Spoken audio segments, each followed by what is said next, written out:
Hello' বন্ধুসকল, সকলো কেনে আছে? আশা কৰোঁ ভালেই আছে।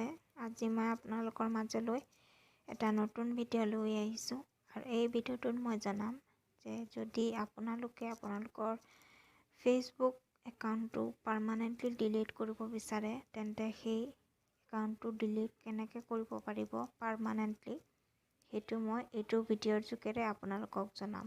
চ' মোৰ ভিডিঅ'টো শেষলৈকে চাব আৰু মোৰ চেনেলটো ছাবস্ক্ৰাইব কৰিবলৈ নাপাহৰিব। চ' লেটছ ষ্টাৰ্ট।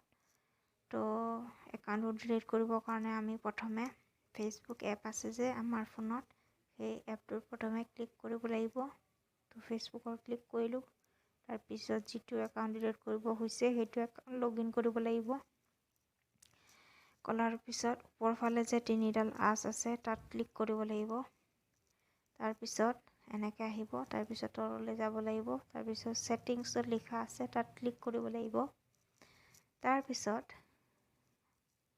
তাৰপিছত একেবাৰে ওপৰ ফালে একাউণ্ট চেণ্টাৰ যে লিখা আছে তাত ক্লিক কৰিব লাগিব। ক্লিক কৰাৰ পিছত প্ৰফাইলছ যে লিখা আছে তাত চাব পাৰিব যে আপোনালোকৰ কোনটো একাউণ্ট ছুইচ হৈ আছে আৰু একাউণ্ট ৰিমুভ কৰিব লাগে কেনেকৈ, সেইদিনা মই ক'লোৱে একাউণ্টছত গৈ এনেকৈ ৰিমুভ মাৰিব লাগে। ডিলিট কৰিবৰ কাৰণে আপোনালোকে পাৰ্চনেল ডিটেইলছ য'ত লিখা আছে তাত ক্লিক কৰিব লাগিব। তাৰপিছত তলত লিখা আছে যে একাউণ্ট অ'নাৰশ্বিপ এণ্ড কণ্ট্ৰল তাত ক্লিক কৰিব লাগিব। তাৰপিছত ডিএক্টিভেশ্যনৰ ডিলেশ্যন য'ত লিখা আছে তাত ক্লিক কৰিব লাগিব। তাৰপিছত যিটো একাউণ্ট ডিলিট কৰিব হৈছে সেইটো ক্লিক কৰিব লাগিব। তাৰপিছত কণ্টিনিউ। ডিএক্টিভেট একাউণ্ট আৰু ডিলিট একাউণ্ট দুটা অপশ্যন আছে। তো আপোনালোকে পাৰ্মানেণ্টলি যদি ডিলিট কৰিব খোজে তেন্তে ডিলিট একাউণ্টৰ অপশ্যনটোত ক্লিক কৰিব আৰু যদি ডিএক্টিভেট কৰিব খোজে তেন্তে ডিএক্টিভেট অপশ্যনটোত চুজ কৰিব।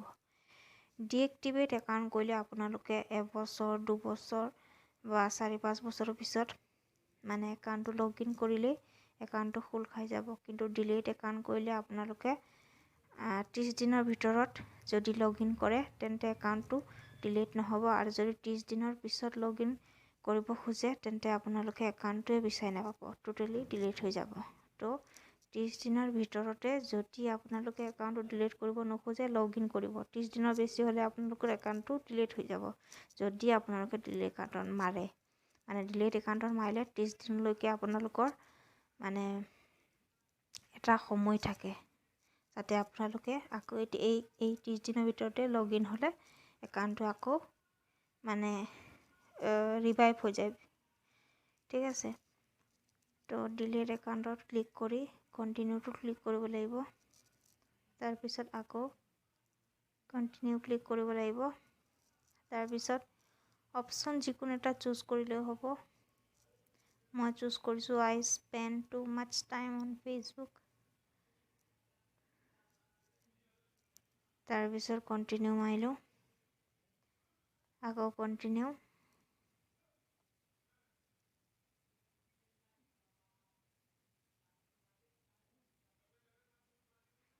তাৰপিছত ইয়াত অপশ্যন আহিছে চোৱা।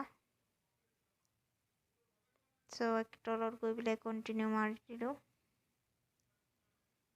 তাৰপিছত আপোনালোকৰ ফেচবুকৰ মানে যিটো একাউণ্ট ডিলিট কৰিব খুজিছে সেইটো একাউণ্টৰ পাছৱৰ্ডটো লাগিব। তো পাছৱৰ্ডটো ক্লিক কৰাৰ পিছত কণ্টিনিউ মাৰি দিলে আপোনালোকৰ একাউণ্ট পাৰ্মানেণ্টলি ডিলিট হৈ যাব। যদি আপোনালোকে 30 দিনৰ ভিতৰত আকৌ যদি এই ডিলিট কৰা একাউণ্টটোত লগ ইন কৰে তেন্তে আকৌ কিন্তু একাউণ্টটো মানে আগৰ নিচিনা চলিব। যদি 30 দিনৰ ভিতৰত আপোনালোকে লগ ইন নকৰে তেন্তে 30 দিনৰ পিছত অট'মেটিকলি একাউণ্টটো পাৰ্মানেণ্টলি ডিলিট হৈ যাব। তো এনেকৈ আপোনালোকে আপোনালোকৰ ফেচবুক একাউণ্টটো পাৰ্মানেণ্টলি ডিলিট কৰিব পাৰিব। চ' মোৰ ভিডিঅ'টো কেনেকুৱা লাগিল জনাব আৰু মোৰ চেনেলটো ছাবস্ক্ৰাইব কৰিবলৈ নাপাহৰিব। ধন্যবাদ।